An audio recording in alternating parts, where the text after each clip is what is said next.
Every year, hundreds of thousands of people are made to be homeless. And last week, I became one of them. Last week, we were kicked out of our apartment for non-payment of rent, which was a complete lie made up by the leasing office because we gave them the check, they cashed it, and then lied about it, which is wonderful. So this is what the aftermath of trying to panic pack in a week looks like.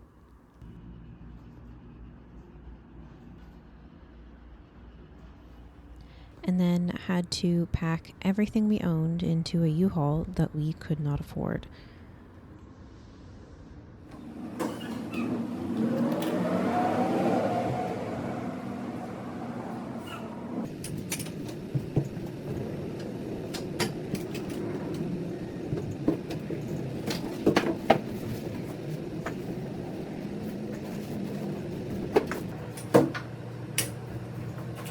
And then tried to fit that same everything in a 10 by 15 storage unit that you can see is severely overstuffed.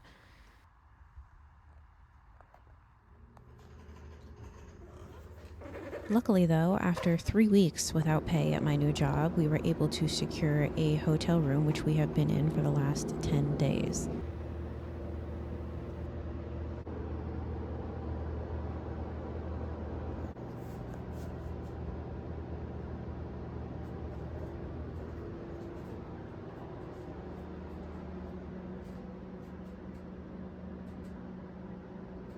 One of the main reasons why we were in the situation, one of the main causes of the situation is this.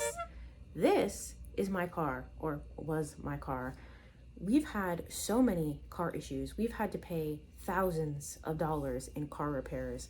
And we sold one of the cars that was paid off because we thought, might as well just go with this other car because it's newer. It was a Jeep Patriot, first mistake. When we bought it, I was 17. I didn't know anything about cars. And then, so we decided to get a car to replace it. That car had issues because the apartment complex that we got kicked out of had a rat issue in the parking lot because they had these big open dumpsters everywhere. And the rats crawled through the bottom of my car into the engine bay and chewed through my wires twice. Well, this time we didn't have enough money to pay for the repair, so we're selling the car. If we don't pay the bill, they can't release the car, so I don't have a car to get really anywhere. So we have to pay for Ubers to get anywhere, and my grandpa has dialysis 3 days a week, so it just makes everything, especially in a car-dominated country like America, you're essentially shit out of luck. And because of all the issues with the car and now not having any car, I have to walk everywhere. And I walked to McDonald's and 7-Eleven a lot because they were the closest things to the hotel. I am aware of the boycott, and trust me, I am not one to go to McDonald's regularly, but this is a matter of life and death at the moment.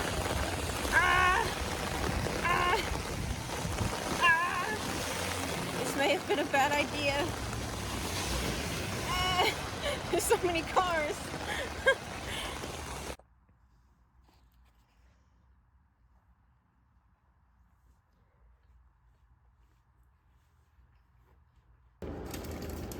Crushed it time. You know what I just thought about? We have the luxury of eating twice today. Because I went to 7-Eleven this morning and got that coffee and the donuts and stuff, and now we're eating again. The luxury of eating twice, that's crazy. When I say luxury, I do in fact mean luxury. We are sharing and splitting every single meal that comes through these doors because we just can't afford it. So these days, to be able to have separate things that we eat, and especially eating twice separately, is definitely a privilege right now. And then I looked to see how much chicken McNuggets were, like an extra 4, and they're only $1.99, so we only spent $10. And we're splitting everything.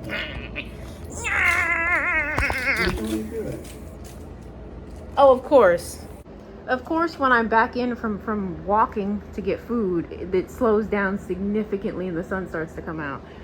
Then after a few days and going through my entire paycheck for the week, reality started to set in that we didn't have money for anything. For the next night, for food, for water, we were completely out. And it is so traumatizing to not know if you're going to end up literally on the street. But after some time of phoning some family, someone finally came through. You know why Grandma comes through? Because Grandma's awesome, that's why. Yes, she is. She is awesome. We would literally be sleeping on the streets with a cat. And you know what I was thinking about? I was thinking about if somebody sees like me sitting there with a cat in a carrier in like a litter box, and they're gonna be like, hey, what are you doing out here? And then they call animal services and I lose that cat, I'm jumping off a bridge immediately. I know it sounds like I'm exaggerating and I'm like trying to be funny. I'm genuinely not. This cat is the light in my dark world. He is the only reason that I have hope left. Without him, I don't have anything. Silly, but he genuinely has saved my life. Second crisis averted. Go, Grandma, go, Grandma, go. Go, Grandma, go, Grandma, go. After that mini heart attack, I walked to the office and paid for the next 2 or 3 days.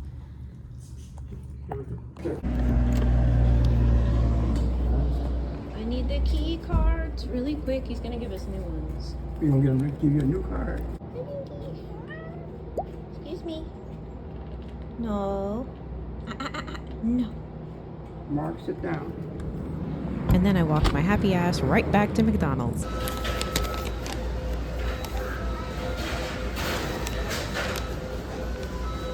Lies. Coffee split 2 ways. Eclair. And spicy noodles. And a kitty cat that wants to escape. And a stinky. Being stinky. Right? Yeah. There it is.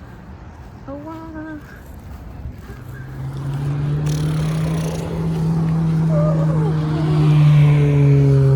Walking again. Remember, I said I have to walk everywhere, which includes my new job, which is almost 3 miles away one way. Let's go.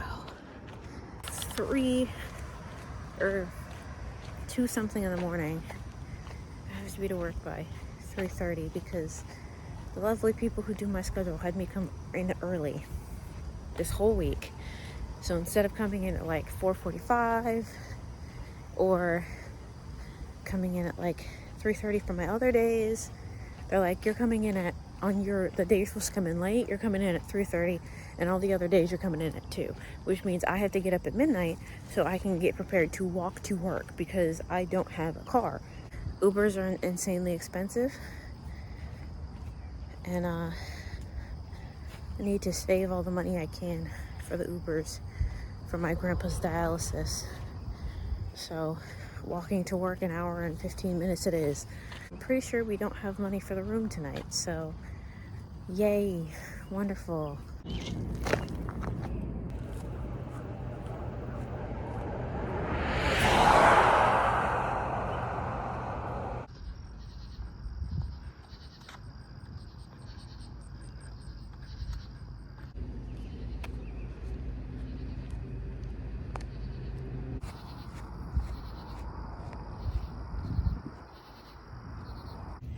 I'm gonna make myself late filming all these fucking B-roll shots.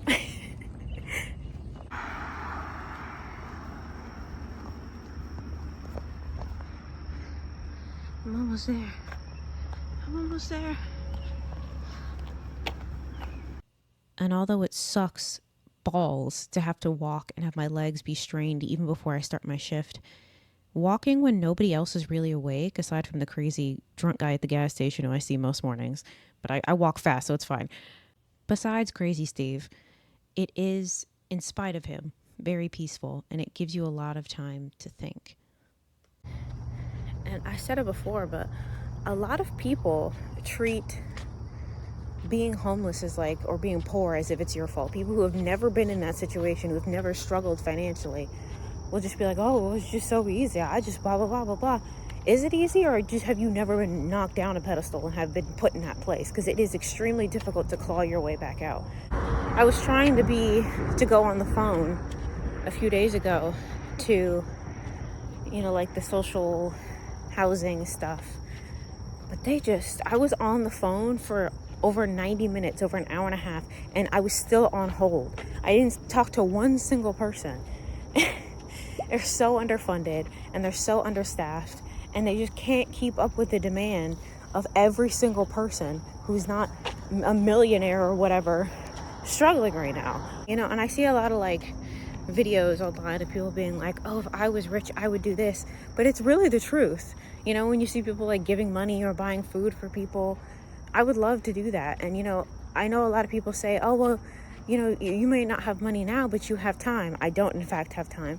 And I don't have a car. So it's not like I can walk 6 miles to go help serve at the soup kitchen or something while I'm working 5 days a week and taking care of my grandfather full time and trying to find him transportation. I don't have the time, and I can't do that. And honestly, it's a wonderful thing to do, but it only does so much, you know? Money is what's going to make the most difference, the most immediate difference. It can get people housing, it can buy people their own food, you know? And services are amazing, but they can only go so far. When they leave that soup kitchen, they're still going to be homeless. Whereas if you have money, you can put them up in a hotel or something to give them some sense of stability and normalcy for a little bit, you know? It's not even like I want anything crazy. I'm not into luxury items. I don't want a fancy car. I was looking into getting like a 2002 Subaru Forester or something. There's a 2010. I'm just looking for like the cheapest, most reliable cars possible to get, because that's the biggest obstacle for me, is I need the money for a car, because I can do so many more things, go so many more places, and save so much money on fuck ass Ubers if I just had a car. A lot of people who are in the same position say it's extremely expensive to be poor, and people who have never been in this position will never understand that. It is so expensive to try to have to claw your way up to normalcy, to stability, to get your finances back on track when you have to spend all this other money being allocated to things like hotel rooms. The cheapest hotel room that I could find was $113 a night. For 15 days, it's like what, like $2,000 almost? That's fucking crazy. The first thing that they tell you when you're homeless is get a job. Where am I walking right now? I work 5 days a week. I bust my ass in a warehouse 5 days a week. And even if they didn't have a job, do you know how terrible the job market is right now? And you think that makes them less deserving of basic human rights? And a lot of people are like, how the hell are you so happy? Do you remember that video from Drew Gooden? Why the hell are you so happy? Why the hell are you so happy? Why the hell are you so happy? But those people, how the hell are you so happy? And they just reuse the same script for like 5 fucking years. I don't have a choice, do I? I'm taking care of full time my elderly grandfather, and I have a cat. If it was just me, I could bum it on the street, but I can't put them through that. So I have to try. I have to keep going. I have to keep looking at options, because I can't, you know, I don't have an option.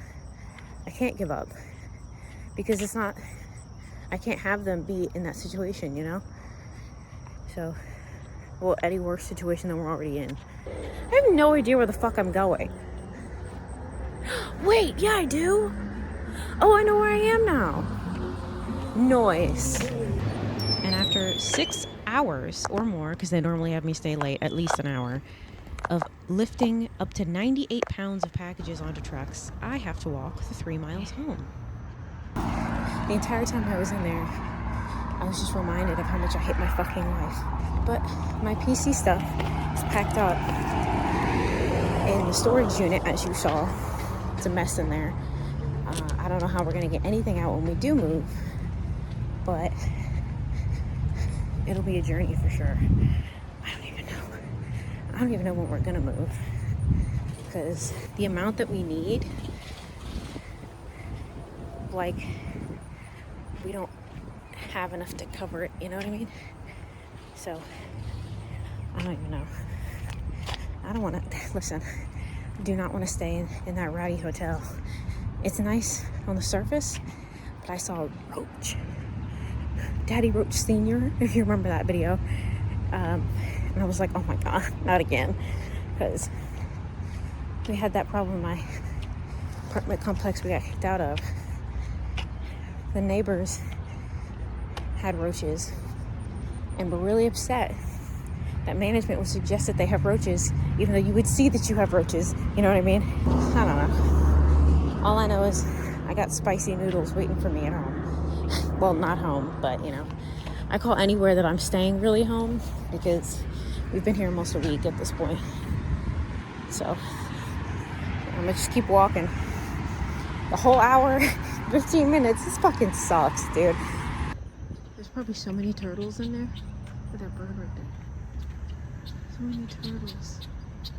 I talked about it a lot in my last video, which I will link here. Please go watch the last video. I worked really hard on it and I'm really proud of it. And I got copyright claimed for a segment in it and it just killed the fucking video. I'll tell you what though, walking for that amount of time before you even get to do your hard like labor blue collar job is not for the weak. Absolutely not for the weak. Okay, I've just stopped on this rocky thing. I don't even know what it is. It's like I don't know, it's just random. But I stopped here because my feet are killing me. Absolutely killing me. Like as soon as I got off my feet and sat on this thing, they were throbbing in my shoes. And I have to do that 4 more times this week. Yay! Kill me now. Okay. I should keep walking. But I don't want to. Ugh. Okay. Okay. Adventure. I don't want this fucking adventure though. Next day, I have to be at work at 2 a.m. today. So that's fun. So it is currently 12:45 a.m. The walking there isn't the issue. It's the walking back once I've done 6 hours of hard labor. That's the issue. I forgot to show y'all what I ate. I mean, I showed y'all the spicy noodles yesterday, but I ate that shit and I passed the fuck out for the rest of the night, to be honest with you. So, yeah, back on the grind, even though I think the grind is stupid. So, this is what my life is at the moment. As you can see, we're still in the same hotel room. Luckily, I was able to not technically afford, because we couldn't afford it, but we needed it, a few groceries and frozen meals and things.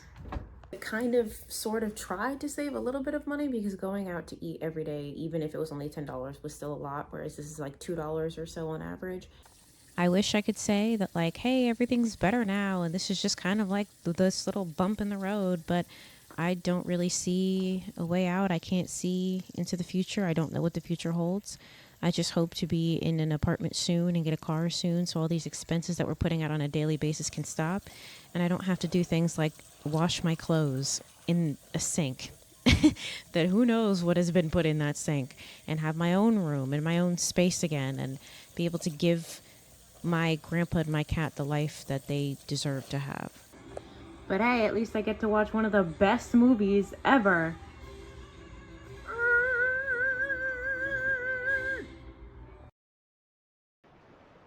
I love you. Bye.